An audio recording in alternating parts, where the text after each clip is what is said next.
పరిశుద్ధాత్మ స్వరము ఆదరణ నీ కొరకే దైవాదరణ నీ కొరకే. దేవుని ప్రియమైన బిడ్డలారా, ప్రభువైన యేసుక్రీస్తు వారి నామంలో మీ అందరికీ నా హృదయపూర్వకమైన వందనాలు. మరి ప్రతిరోజు ఇదే ఛానల్లో ఇదే సమయానికి తప్పనిసరిగా దేవుని వాక్యాన్ని వీక్షించండి. అలాగే ఈరోజు పరిశుద్ధాత్మతో మన యొక్క సహవాసం కోసం మరికొద్ది విషయాలు మనం దేవుని వాక్యాన్ని ధ్యానం చేయబోతున్నాం. మొదటి భాగంలో పరిశుద్ధాత్మకు విరోధంగా మాట్లాడకని, పరిశుద్ధాత్మను దూషించకని, అలాగే పరిశుద్ధాత్మను ఎదిరించకు అనే 3 మాటలు చూసాం మనం. ఈ రెండవ భాగంలో మరికొన్ని మాటలు మనం చూడబోతున్నాం. ప్రార్థన చేసుకుని దేవుని ఆత్మ సాయాన్ని మనం కోరుకుందాం. పరిశుద్ధుడా, ఘనమైన తండ్రి, ఇప్పుడే ఈ ప్రార్థన ఏకీవిస్తున్న ప్రతి బిడ్డను మీ స్వాధీనపరచుకోండి. కొద్ది నిమిషాలు మీరే మాతో మాట్లాడండి ప్రభువా. మా అందరికీ వినే చెవి, గ్రహించే హృదయం ఇప్పుడే దయచేయమని యేసు వారి నామంలో ప్రార్థిస్తున్నాను తండ్రి, ఆమేన్. ఎఫెసీ పత్రిక 4వ అధ్యాయం 29 నుంచి 31 వచనాల వరకు మనం చూస్తే, దుర్భాష, ద్వేషము, కోపము, క్రోధము, అల్లరి, దూషణ, సకలమైన దుష్టత్వము, ఇవి పరిశుద్ధాత్మను దుఃఖపరిచే కార్యాలుగా ఉన్నట్లు మనం చూస్తున్నాం. అక్కడ బైబిల్ చెప్తుంది, వినువారికి మేలు కలుగునట్లు అవసరమును బట్టి క్షేమాభివృద్ధికరమైన అనుకూల వచనమే పలుకుడి గాని దుర్భాష ఏదైనను మీ నోట రానియకుడి.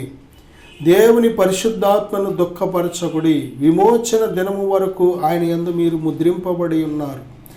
సమస్తమైన ద్వేషము, కోపము, క్రోధము, అల్లరి, దూషణ, సకలమైన దుష్టత్వము మీరు విసర్జించుడి. ఏంటారా, ఇక్కడ మనం చూస్తే పరిశుద్ధాత్మను మనము దుఃఖపరచకూడదు. పరిశుద్ధాత్ముడు ఎప్పుడు దుఃఖపడతారు అంటే, మనము దూషిస్తున్నప్పుడు, ఇతరులను అవమానపరుస్తున్నప్పుడు, ఆయన స్వరూపములో ఆయన పోలికలో చేసుకున్న ఆయన పిల్లలైన మనుషులను మనం ఎప్పుడైతే దుర్భాషలాడుతూ ఉంటామో, అపవిత్రమైన మాటలతో వారిని దూషిస్తూ ఉంటామో, బాధ పెడుతూ ఉంటామో, పరిశుద్ధాత్మ, మనలో ఉన్న పరిశుద్ధాత్మ ఆయన దుఃఖపడతారనే విషయాన్ని మనం మర్చిపోకూడదు. దేవుని బిడ్డలారా, నిజమే, దేవుని ఆత్మ కోసం, నీలో నివసిస్తున్న దేవుని ఆత్మ కోసం నువ్వు జీవించాలి. నీ దేహము దేవుని దేవాలయం, దేవుని ఆత్మ నీలో నివసిస్తున్నారు కనుక దేవుని బిడ్డలారా, నువ్వు మాట్లాడుతున్న ప్రతి మాట దేవుని ఆత్మ ఆలకిస్తున్నారు. నువ్వు నడుస్తున్న ప్రతి నడక దేవుడు గమనిస్తున్నాడు. నువ్వు వింటున్న ప్రతిదీ దేవుడు గమనిస్తున్నాడు. దేవుని ద్వారా నీ ప్రతి చర్య, నీ ప్రతి క్రియ, నీ ప్రతి ప్రవర్తన దేవుడు గమనిస్తున్నాడు. కనుక ఆయన దృష్టిలో ఎలా ఉండాలి అంటే, ఆయన మెచ్చుకునే విధంగా ఉండాలి, ఆయన సంతోషించే విధంగా ఉండాలి. కానీ నీలో ఉన్న దేవుని ఆత్మ గాయపడే విధంగా ఉండకూడదు. పరిశుద్ధాత్మను దుఃఖపరచకూడదు. ఇక్కడ మనం చూసినట్లయితే కొన్ని కార్యాలు ఉన్నాయి. దుర్భాష, రెండోది ద్వేషము, ద్వేషిస్తూ ఉంటాం. ఎప్పుడు కూడా వారిని వీరిని ద్వేషిస్తూ, ఆడు మంచోడు కాదు, ఈడు మంచోడు కాదు, ఆవిడ మంచిది కాదు, ఈవిడ మంచిది కాదు అని అందరూ మంచోళ్ళు కాదు అంటూ ఉంటాం. మన ఒక్కరమే మంచోళ్ళు అన్నట్టు మాట్లాడుతూ ఉంటాం ఎవరితోనైనా మాట్లాడినా. ఇది దేవుని ఆత్మను చాలా గాయపరుస్తూ ఉంటుంది. ఆ యొక్క పాపాత్మురాలైన స్త్రీ వ్యభిచారము చేత పట్టుబడి, దేవుని బిడ్డలారా, అందరూ కూడా రాళ్ళు పట్టుకుని ఆమె రాళ్ళతో కొట్టాలని ప్రభు యొద్దకు తీసుకొచ్చినప్పుడు ప్రభు చెప్పిన మాట, మీలో పాపము లేనివాడు మొదట ఆమె మీద రాయి వేయండి అన్నప్పుడు వారందరూ మనస్సాక్షులు పనిచేసినాయి. మనస్సాక్షులు సజీవంగా ఉన్నాయి. ఆ మనస్సాక్షి గద్దించింది వారిని. ఇదిగో, నువ్వు కూడా ఒకప్పుడు ఇలా పాపం చేశావు, నువ్వు కూడా ఒకప్పుడు ఇలా ప్రవర్తించావు, నువ్వు కూడా ఇలా చూసావు, నువ్వు కూడా ఇలా మాట్లాడావు, నీలో ఏముంది నీతి, ఆమె మీద రాయడానికి నీకు ఏ అర్హత ఉంది అని వారి మనస్సాక్షులు గద్దించినప్పుడు ఆ రాళ్ళు అక్కడే పడేసి వెళ్ళిపోయారు. దేవుడు మనలను ఎలాగ క్షమించాడో మనం కూడా ఇతరులను క్షమించేవారికి ఉండాలి. వారి కోసం ప్రార్థన చేసేవారికి ఉండాలి. డైరెక్ట్గా మనమే ప్రత్యక్షంగా వారితో వెళ్ళి, అమ్మ ఇలా కాదు, ఇది కరెక్ట్ కాదు, లేకపోతే అయ్యా బాబు ఇలా ఇదిగో ఇది సరైన జీవితం కాదు, సరి చేసుకో, చక్కగా దేవుని కోసం బ్రతకని మనం వారికి చెప్పాలి. కానీ వారి కోసం ఎప్పుడైతే ఇతరులతో చెప్తూ ఉంటామో అది ఎక్కువ నష్టం అవతల వారికంటే నీకే నష్టం, మనకే నష్టం. మనం ఇతరుల కోసం ఒకరితో ఎప్పుడైతే చెబుతూ ఉంటామో దానివల్ల నష్టం మనకే ఎక్కువ. కారణం ఏంటంటే మొదటిగా మనతో ఉన్న పరిశుద్ధాత్మకు మనం దూరం అయిపోతూ ఉంటాం. రెండవదిగా ఏదో ఒక రోజు నువ్వు మాట్లాడిన మాటలో ఏ వ్యక్తి కోసం మాట్లాడేవో ఆ వ్యక్తి చెవులకు చేరతాయి, అప్పుడు వారు నీకు దూరం అయిపోతూ ఉంటారు. ఈరోజు ఎందుకని మనుషులు దూరం అయిపోతున్నారు? చాలా మంచి స్నేహాలు, మంచి బంధాలు ఎందుకు తెగిపోతున్నాయంటే వారి కోసం నువ్వు చెడ్డగా మాట్లాడడం. చెడ్డవాడి అయితే చెడుగా మాట్లాడమని మన కాదు, చెడ్డవాడి కోసం ప్రార్థన చేయమని, పాపుల కోసం ప్రార్థన చేయమని, పాపులకు సువార్త ప్రకటించమని. దేని ప్రియబిడ్డ, నా సహోదరుడా సహోదరి, ద్వేషం ఎప్పుడైతే నీ హృదయంలో ఉంటుందో, నువ్వు ఎప్పుడైతే గర్వంతో బ్రతుకుతూ ఉంటావో, నువ్వే ఎక్కువ, నువ్వే మంచివాడివి, మంచిదానివి, మరి అందరూ కూడా పాపులే అనుకుని ఎప్పుడైతే నువ్వు బ్రతుకుతూ ఉంటావో అప్పుడు అందరి మీద ద్వేషం పెరుగుతూ ఉంటుంది. ఇంకా బయటవారు ఇంటివారు అని లేదు, ఇక అందరి మీద ద్వేషం. ఈ ద్వేషం వల్ల నువ్వు పరిశుద్ధాత్మను ఏం చేస్తున్నావు అంటే దుఃఖపరుస్తున్నావు. అలాగే దేని బిడ్డారా, మొదటిగా దుర్భాషలు ఆడినప్పుడు దేవుని దుఃఖపరుస్తున్నాం. రెండవదిగా ద్వేషము ఉంచుకున్నప్పుడు దేవుని ఆత్మను దుఃఖపరుస్తున్నాం. ఇక్కడ మరొక మాట ఉంది, కోపము క్రోధము. కోపపడుడి కానీ పాపము చేయకూడని బైబిల్ చెప్తుంది. దేని బిడ్డరా, కోపము కొన్నిసార్లు బిడ్డలు మరి ఏదైనా పొరపాటు చేస్తే తల్లి తండ్రి గద్దించాలి, కోపపడాలి. కోపపడమన్నాడు దేవుడు. నువ్వు కోపపడకపోతే బెత్తము వాడని వాడు తన కుమారునికి విరోధి. నిజంగా బిడ్డలను ప్రేమించినట్లయితే మరి కుమార్తెను ప్రేమించే తల్లి తండ్రి ఏం చేస్తారంటే తప్పనిసరిగా వారిని గద్దిస్తారు, అవసరమైతే శిక్షిస్తారు. దేని ప్రియబిడ్డ, ఇక్కడ మనం చూసినట్లయితే ఆ కోపం కోసం మాట్లాడట్లేదు. ఇది ఏ కోపం అంటే వ్యర్థమైన కోపం, అనవసరమైన కోపం, ఎక్కువ కోపం. ఆ కోపము క్రోధములాగా కూడా మారిపోతూ ఉంటుంది. ఆ కోపం వల్ల నీ యొక్క ఫేస్ కట్లు మారిపోతూ ఉంటాయి, నీ మాట విధానం మారిపోతుంది, నీ ప్రవర్తన విధానం మారిపోతుంది. నీ కోపం వల్ల నీకే నష్టం. మరి ముఖ్యంగా మొదటిగా నీలో ఉన్న పరిశుద్ధాత్మకు దూరం అవుతున్నావు. రెండవదిగా నిన్ను ప్రేమించే మనుషులందరిలో నీ మీద ఉన్న ప్రేమను చంపేసేలాగా చేస్తున్నావు. నీ మీద ఉన్న అభిమానం, నీ మీద ఉన్న గౌరవం కూడా చేతులారా నీ కోపాన్ని బట్టి వారిలో ఉన్న ఆ ప్రేమ, అభిమానం, గౌరవాన్ని చచ్చిపోతూ ఉంటాయి, తగ్గిపోతూ ఉంటాయి. అంతకు ముందున్న విలువ ఉండదు నీకు. నా సహోదరుడా సహోదరి, నీ కోపమే నీకు శత్రువు. కోపము క్రోధము అనేది అనుకుంటున్నాం మనం. ఈరోజు బయట అనేక రకాల ఫిల్మ్స్ చూసి, అనేక రకాల మూవీస్ చూసి, కొన్ని ఫిల్మ్స్ చూసి ఈ క్రోధముతో ప్రవర్తిస్తే, అలాగే ఉగ్ర రూపంతో మనం అడావిడి చేస్తే ఏదో విజయం అనుకుంటున్నాం. కాదు. నువ్వు భయంకరమైన ఒక దెయ్యం వల్లే కనిపిస్తుంటావు ఇతరులకి. నువ్వు లోపల ఎంత ప్రేమించినా పైకి క్రోధం ఉన్నావంటే దేని బిడ్డ, లేకపోతే లోపల క్రోధాన్ని పెట్టుకుని పైకి ఎంత ప్రేమించినట్టు మాట్లాడినా దేని బిడ్డారా మట్టి కొండ మీద వెండిపోత పూసినట్టు ఉంటుంది. కాబట్టి ఎందుకు ఆ కోపము క్రోధము? నీతో ఉన్న పరిశుద్ధాత్మను దుఃఖపరిచేది ఏదైనా సరే విడిచిపెట్టేయడం మంచిది. నా సహోదరుడా సహోదరి, అల్లరి దూషణ దేని బిడ్డారా, అల్లరితో కూడిన ఆటపాటల ప్రతీది కూడా అవి మనకి ఎంజాయ్మెంట్ ఇస్తూ ఉంటాయి, ఎంటర్టైన్మెంట్, టైం పాస్ అవుతుంటుంది, కొద్దిసేపు నవ్వుకోవడానికి. అలాంటి కార్యక్రమాల్లో నువ్వు పాలు పొందడం ద్వారా పరిశుద్ధాత్మను నువ్వు దుఃఖపరుస్తున్నావు. దేవునితో సహవాసం ఎంత గొప్పదో తెలుసా? వారి అల్లరితో కూడిన ఆటపాటలో ఇచ్చే ఆ సంతోషం అసలు నథింగ్. అది దేవుడు మనకిచ్చే ఆ సంతోషం, దేవుడు మనకిచ్చే ఆనందం, అది ఆత్మలో మనం అనుభవించేది, అది చాలా పవర్ఫుల్. అది ఏ నరుడు ఇవ్వలేంది, డబ్బు ఇవ్వలేంది. దేవుడు అదే ఆత్మలో నిత్యము అనుభవించేది. అది ఎవరు దొంగిలించలేరు. అది పరలోకమందున్న దేవుడు మాత్రమే నీకు ఇచ్చేది.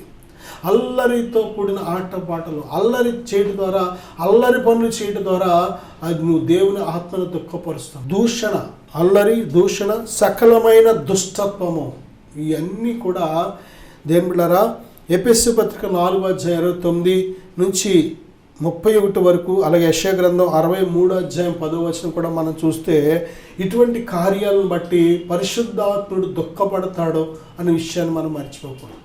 దేవుని దుఃఖపరిచి మనం వర్తిల్లలేము. దేవుని బాధ పెట్టి మనం ఏమాత్రం సంతోషంగా ఉండలేము. నిన్ను బట్టి దేవుని ఆత్మ సంతోషించాలి. దేవుని బిడ్డ, నిన్ను బట్టి దేవుడు ఆనందించాలి. నిన్ను బట్టి దేవుడు ఆయన గర్వంగా ఫీల్ అవ్వాలి. దేవుని ప్రియబిడ్డలారా, చూడండి, యోబు కోసం సాతానుతో దేవుడు ఏమంటాడో తెలుసా? నా సేవకుడైన యోబు సంగతి చూసావా?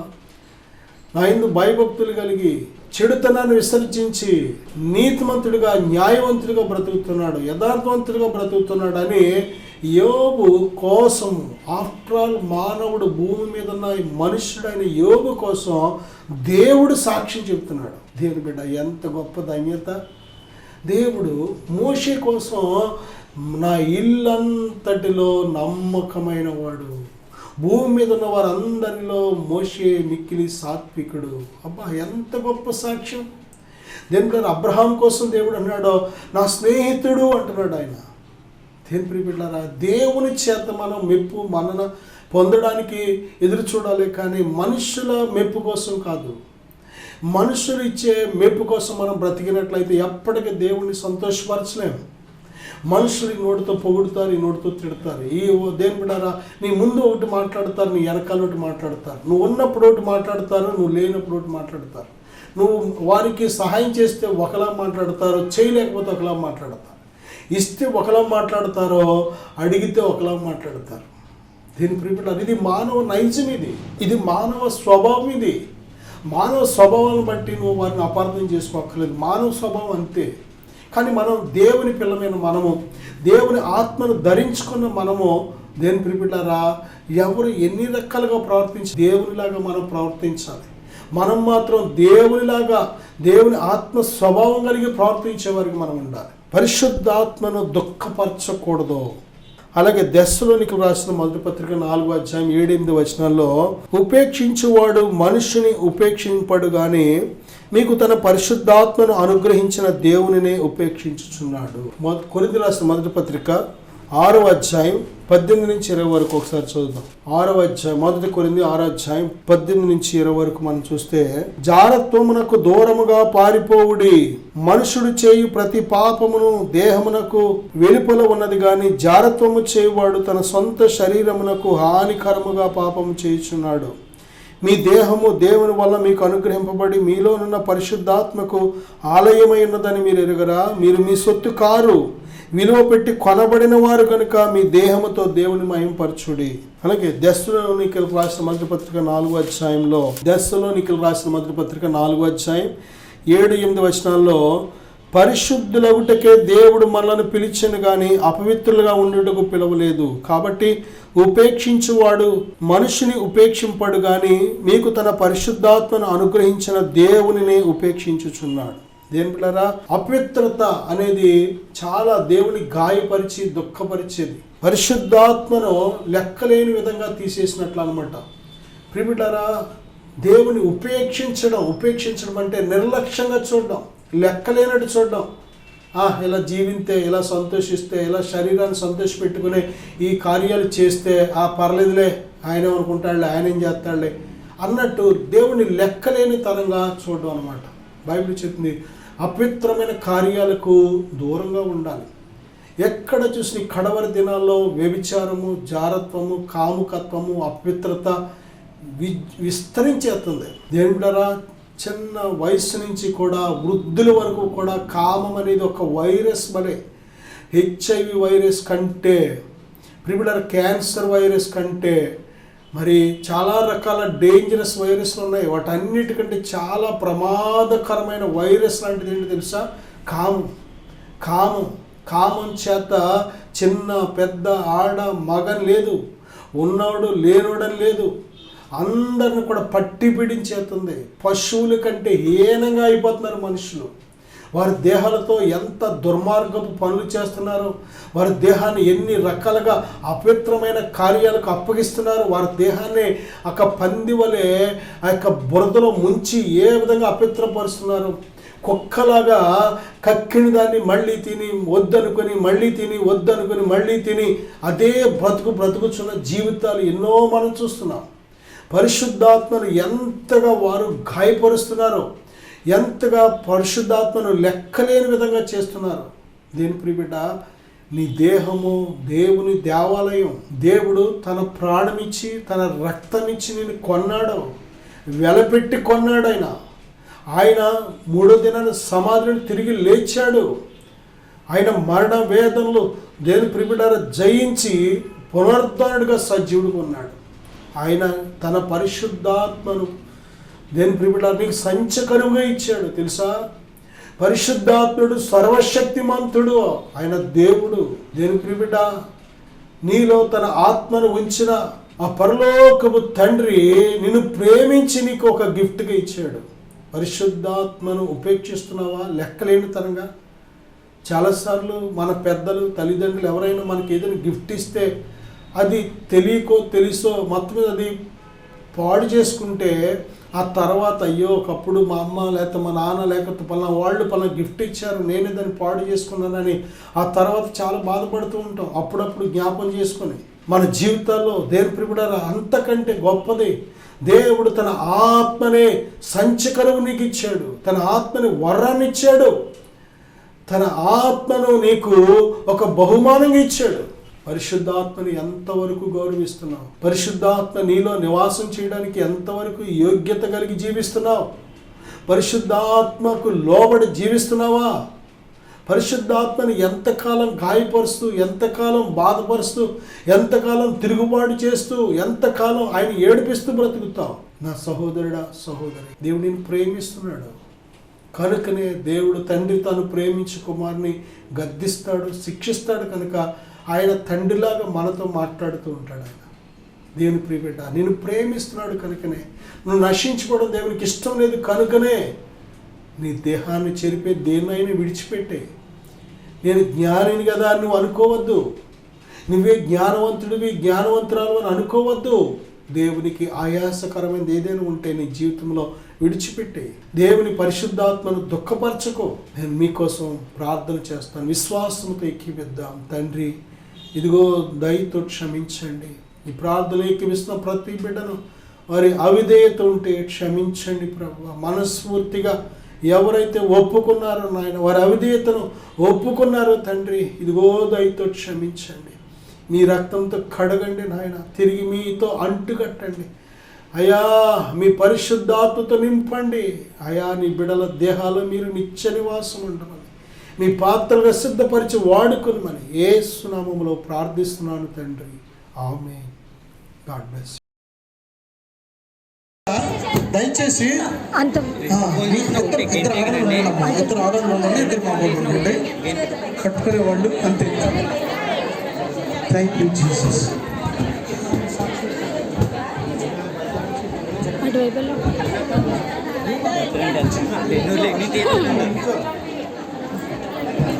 చూడు చూడు చూడు చూడు.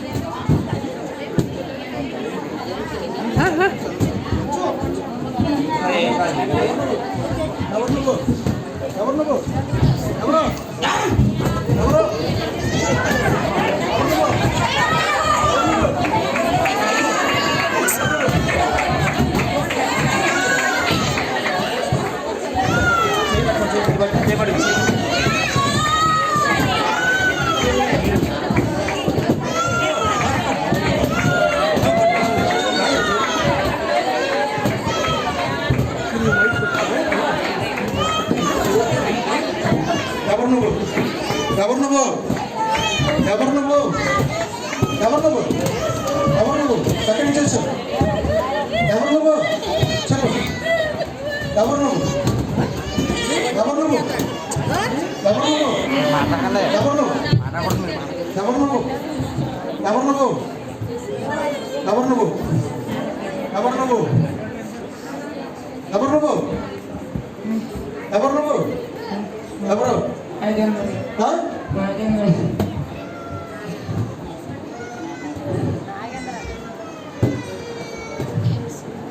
నువ్వు నడిపించాడా? ఏముందా ఇంకా నీలో?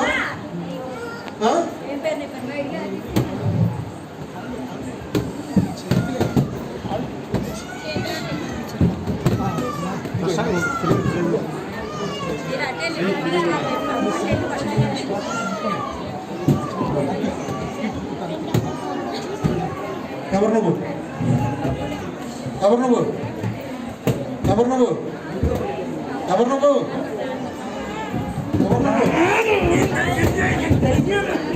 దెయ్యాను అక్కడి నుంచి వచ్చావు. ఎవరు నువ్వు? ఎవరు నువ్వు? ఎవరు నువ్వు? ఎవరు నువ్వు? ఎక్కడి నుంచి వచ్చావు? ఎక్కడి నుంచి వచ్చావు? ఎక్కడి నుంచి వచ్చావు? ఎక్కడి నుంచి వచ్చావు? ఎక్కడి నుంచి వచ్చావు? ఎక్కడి నుంచి వచ్చావు? ఎక్కడి నుంచి వచ్చావు? బయటికి అయిపోయింది నీ సమయం. యేసుక్రీస్తు నామములో ఇప్పుడే బయటికి.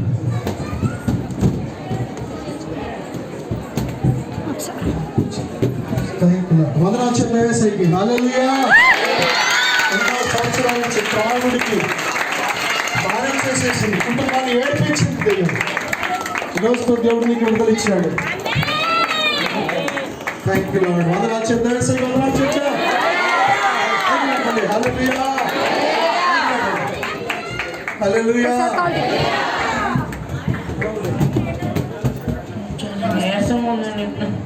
విడిపించారు. వెళ్ళిపోయింది.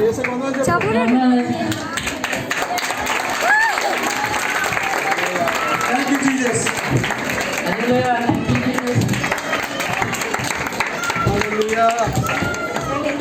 హల్లెలూయా. నా పేరు నాగేంద్ర. మీరు ఏ ఊరు నుంచి వచ్చారంటే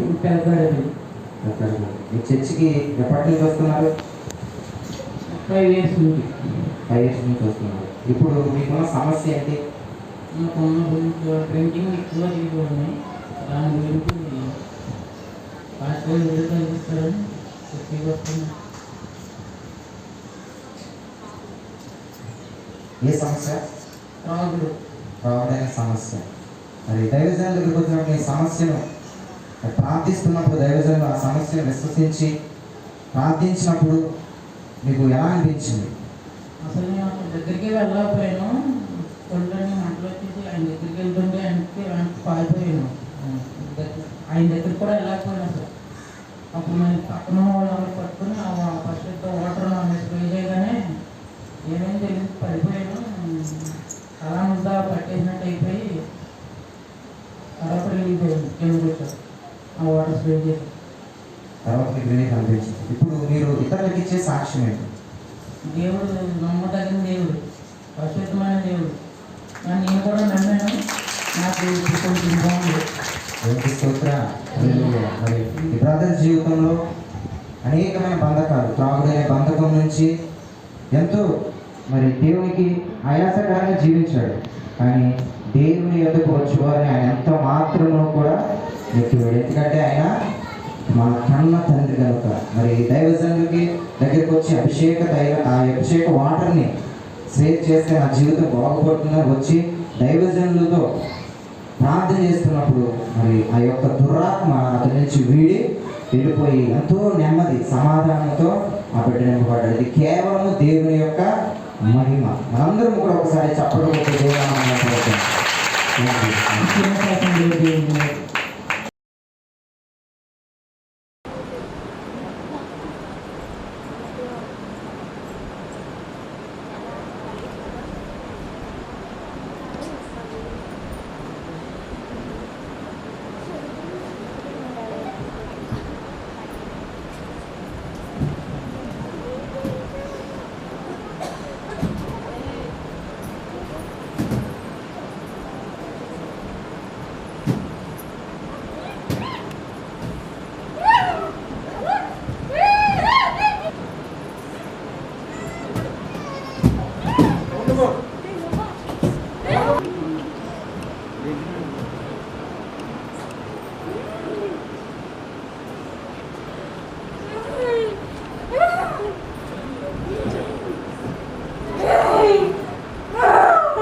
ఎవరు? ఎక్కడి నుంచి వచ్చావు?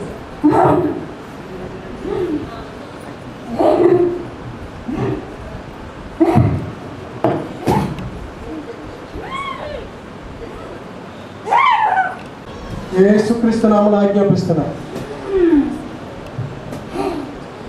ఎప్పటి నుంచి ఉన్నావు? ఎంతకాలం నుంచి ఉన్నావు?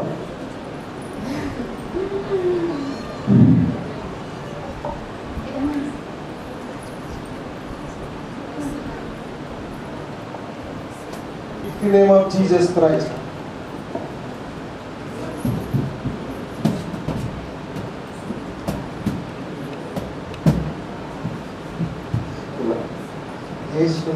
విడుదల ప్రకటిస్తున్నాను. మొదలుకొని సంపూర్ణ ఆరోగ్యం, నెమ్మది, సంతోషం కలుగులుగా తీస్తున్నాను. దేవుడిని విడిపించాడు. సంతోషంగా దేవుడికి స్తోత్రం చెప్పండి. హల్లెలూయా. దేవుడు నన్ను విడిపించాడు. నా పేరు విజయలక్ష్మి అండి. మా ఊరు వచ్చి చాదరేసుకుంట. నేను కొన్ని రోజులుగా ఎంతగానో నలిగిపోతున్నాను. అది ఏంటన్నది నాకైతే తెలియడం లేదు. ఇంట్లో బాధల వల్ల ఎందుకు నలిగిపోతున్నానో తెలియడం లేదు. పిల్లల విషయం వచ్చి కూడా వాళ్ళు ఎంతగానో నా దగ్గరికి వచ్చినా నేను వాళ్ళని కూడా దగ్గరికి రానివ్వడం లేదు. అది కోపం వచ్చేస్తుంది. వాళ్ళతో ఎంతగానో చిరాకు పడుతున్నాను నేను. అది కూడా నాకు తెలియడం లేదు. ఇంట్లో భర్త విషయం అందు, కుటుంబ విషయం అందు నేను ఎంతగానో నలిగిపోతున్నాను. అది నాకు తెలియడం లేదు. తర్వాత వచ్చి వాళ్ళు దెబ్బలు అడుగున్నా ఏం చేసినా నేను దేంతో దాంతో కొట్టేసుకుంటున్నాను. అది నేను ఎందుకు ఇలా చేసుకుంటున్నానో కూడా నాకు తెలియడం లేదు. ఇలా అమ్మ వాళ్ళు నన్ను ఇలా రమ్మని చెప్పారు. ఫాస్ట్ గారి దగ్గరికి వచ్చాను. నేను వచ్చినా నేను దగ్గరికి రావడానికి ఎంతగానో ఆలోచిస్తున్నాను. ఆయన వచ్చి నాకు ఏమీ కాదు నీకు, ఇలా ఉంటుంది నీకు అని ఆయన నాకు ఎంతగానో చెప్పారు. చెప్పి నేను ఆయన దగ్గరికి వచ్చేసరికి జీవజలాలు ఇలా జల్లడం వల్ల నాలో ఉన్న దురాత్మ ఎంతగానో బయటికి వెళ్ళిపోయింది. దేవుడు నన్ను ఎంతగానో దీవించి నాకు ఇంత ఆరోగ్యవంతమైన శక్తిని నాకు కలగజేశారు. తలలో ఉన్న భారం మొత్తం నాకు ఎంతగానో తొలగిపోయింది. తలలో ఎంతగానో బాధపడుతూ నాకు ఏదేదో అయిపోతున్నట్టు దేంతోనో కొట్టేసుకుంటున్నాను నేను. అలాంటిది దురాత్మ నాలో ఉండి నన్ను ఎంతగానో శోధన పెట్టింది. ఈ పెట్టడం వల్ల నాకు ఈ జీవజలాలు జల్లడం వల్ల నాకు ఎంతగానో పరిశుద్ధాత్మ నాకు ఎంతగానో కలగజేసాడు దేవుడు. నాకు ఎంతగానో ఇప్పుడు తేలిగ్గా ఉంటుంది. ఉండి నన్ను దేవుడు ఎంతగానో దీవించి బలపరిచినందుకు నా కుటుంబాన్ని కూడా నాకు సన్నిధిలోకి నడిపించమని, నా కుటుంబాన్ని దేవుడు దీవించి ఆశీర్వదించమని, చిన్న సాక్ష్యం దేవుడు దీవించమని.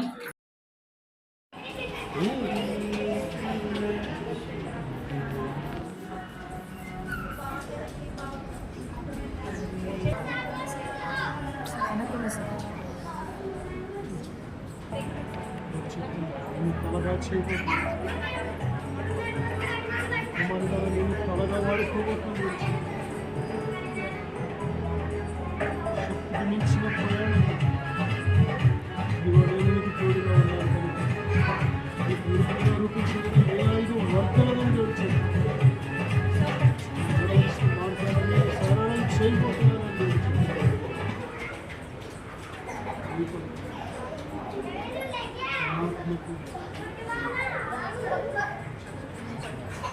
ఆత్మను మీద తోడుగా ఉంచి ఉన్నాను. ఆత్మ మీద ఉంచి ఉన్నానని తెలుసు. నేను మీద తండ్రి ఉన్నానని తెలుసు. దేవునామానికి వందనాలు, సేవకులకు నా వందనాలు. నా పేరు వినయ్ కుమార్. మాది పెద్దతాడేపల్లి గ్రామము. నేను కూడా దేవుడు నమ్ముకొని దేవుడి మందిరానికి అయితే వెళ్ళేవాడిని, కానీ నా ఆత్మీయ జీవితం అంత ఫలవంతంగా లేదు. అనేకమైన బంధకాలతో నా ఆత్మీయ జీవితము ఉంటూ ఉండేది. అలాగే ఒకరోజు సేవకులు ఎనైటింగ్ వాటర్ ద్వారా ప్రార్థన చేస్తున్నారని నేను విన్నాను. ఆ ప్రార్థన చేయించుకున్న వారి జీవితంలో ఎన్నో గొప్ప కార్యాలు దేవుడు చేశారు. చాలామంది విడుదల లేని వారు విడుదల పొందుకున్నారు, స్వస్థత లేని వారు స్వస్థత పొందుకున్నారు. ఎప్పుడైతే ఆ సాక్ష్యాన్ని నేను విన్నానో నా జీవితంలో కూడా దేవునిలో బలంగా సాగాలని, దేవునిలో నడవడానికి, నేను కూడా దేవునిలో స్థిరముగా ఉండాలని చెప్పి